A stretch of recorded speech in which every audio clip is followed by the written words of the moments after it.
सूरत बकरा की आखिरी दो आयत बहुत फजीलत वाली हैं। ये दोनों आयत मेराज में आप सल्लल्लाहु अलैहि वसल्लम को अता की गईं।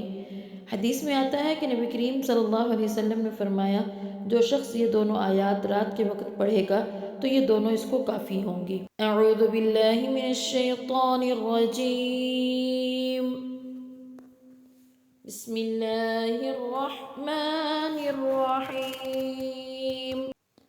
आमन الرسول بما أنزل إليه آمن الرسول بما أنزل إليه من ربه والمؤمنون كل آمن بالله وملائكته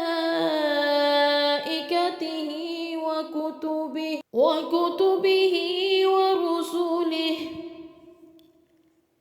لا نفرق بين أحد من رسله وقالوا سمعنا وأطعنا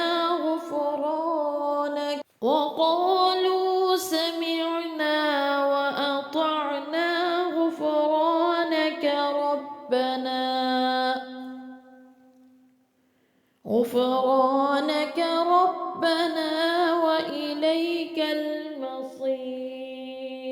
لا يكلف الله نفسا إلا وسعها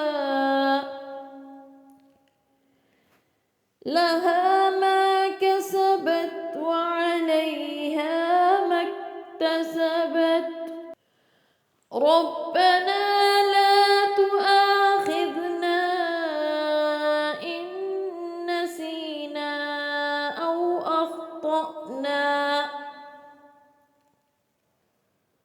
ربنا ولا تحمل علينا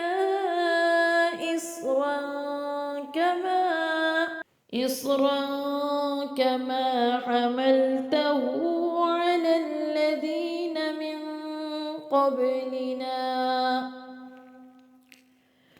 ربنا ولا تحملنا ما لا طاقة لنا به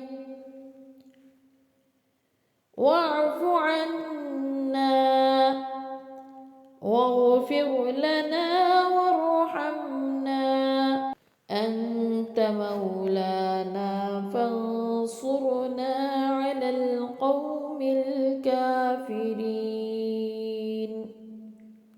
صدق الله العظيم.